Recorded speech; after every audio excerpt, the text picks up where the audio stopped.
Nah, jadi kalau sekarang memang timnas Indonesia sulit ya, atau bahkan sudah lama tidak menjadi juara ya, kan terakhir tuh mendapatkan medali emas di SEA Games ya, tapi di AFF kan gagal ya.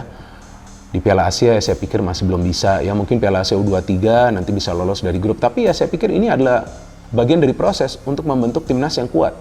Selain itu juga tentu regenerasi pemain harus terus berjalan, dan regenerasi itu kan juga nanti harus dilakukan oleh Federasi Sepak Bola Indonesia ya, PSSI, mulai dari pembinaan pemain usia muda, ada kompetisi untuk pemain usia muda, kemudian kualitas dari Liga 1 juga dinaikkan, kualitas dari Liga 2 yang sekarang coba dinaikkan dengan ada beberapa pemain asing juga ya yang bisa membela klub-klub Liga 2 ya. Jadi memang sudah ada langkah-langkah dari PSSI untuk meningkatkan level permainan di Liga 1 dan juga Liga 2, tapi akan makan waktu teman-teman.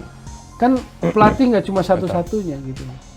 Pelatih Maroko Piala Dunia kemarin memang hitungan berapa hari, sebulan dia menangani sebelum Piala Dunia kan Maroko. Betul. Kan begitu. Kalau mau kita bicara soal itu, maksudnya jangan pernah menghalangi pikiran kita. Oh jangan, karena sebentar lagi Piala Dunia. Oh jangan, karena dia dewa. Kan nggak bisa menurut saya sih. Ini pelatih kita nggak ngomong, bukan berarti nggak ngedumel di belakang. Pasti. Nggak, kalau dulu saya ingat ada senior almarhum Iswadi, almarhum siapa yang memberikan almarhum Roni Pati Nasarani yang bisa kasih koreksi gitu. Jadi marwah sepak bola kita masih dijaga oleh senior itu. Nah sekarang seolah-olah Sinteyong ini segalanya, dan pelatih kita kan pada mendem semua. Asosiasi pelatih pun diam aja kan, nggak memberikan sebuah pencerahan apapun. Benar. Tapi menurut saya makanya ini mau muncul dari mana kesadarannya? Mau dari Sinteyong atau dari federasi yang berani ambil sikap, ambil evaluasi dan koreksi. Iya. Ini alarm besar loh menurut saya sih. Ada dua opsi ya, antara memang dari federasi atau mungkin langkah kesatria yang akan diambil oleh Sintayong nantinya. Dengan adanya hasil selama 3 tahun, tentunya kan ini membuat bertanya-tanya. Karena pasti opini dari penikmat sepak bola Indonesia saya tahu, bertanya-tanya. saya ngomong nggak populer, pasti ada banyak, begitu segala macam. Ini uang rakyat loh bayarnya, uang negara loh yang gaji loh, mahal loh. Tapi saya nggak peduli terus terang, nggak peduli maksudnya soal popularitas gitu loh. Saya mau bicara yang benar, dia ini keenakan, nggak ada yang koreksi apapun. Dan kita berharap sebetulnya dengan reputasi dia, dengan kualitas Sinteyong, dengan imbalan yang besar gitu, kita ingin ada gelar juara, kan nggak ada juga. Mau level SEA Games, mau level AFF nggak dapet juga kita. Gitu loh. Tom, ada juga publik pengamat yang memberi catatan STY ini suka trial skema perlawanan dalam bertanding. Benar nggak? Dalam sebuah strategi normal itu sih. Ya misalnya away lawannya. Katakan ketika lawan Filipina kemarin betapa dia banyak memasang pemain belakang. Misalnya kayak gitu. Ada catatan. Padahal ada yang bilang lawan Filipina aja segitu repotnya sih dipagar kayak gitu. Ya terbukti menurut saya sih pilihannya kemudian tidak tepat. Main memang 5 back, 5-3-2. Oke lah itu pilihannya lah, bukan persoal 5-3-2-nya, kalau bisa dijalankan sih oke-oke aja. Kan terbukti udah ketinggalan, akhirnya menit 30 Sandy Walsh diganti kan. Sandy Walsh main sebagai gelandang, gantiin posisi McClough gitu kan. Menit 30 Sandy Walsh diganti oleh Witan akhirnya. Artinya kan ada sesuatu yang nggak jalan.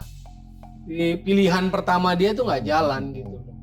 Lalu kemudian baru babak kedua 4-3-3 tuh. Caranya apa? Dia dorong Jordi Amat ke tengah lagi. Jadi nggak sebagai center back murni.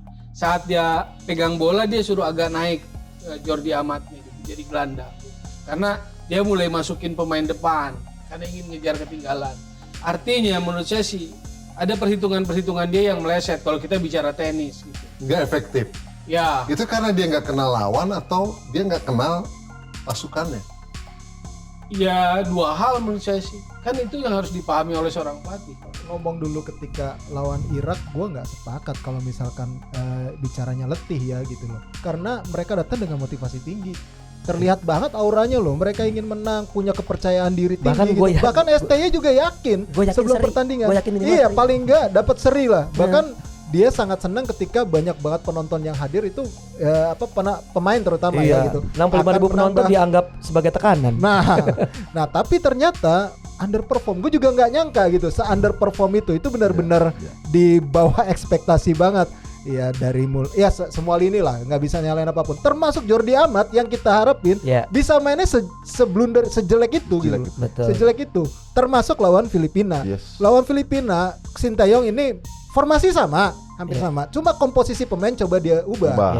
Kayak misalnya Sandy Walsh, Asnawi ditaruh di atas, Sandy Walsh di bawah gitu. Sandy Walsh tuh mungkin gue nggak tahu apa karena sebelum datang ke timnas kan cedera kan, dan belum dalam performa yang terbaik gitu loh.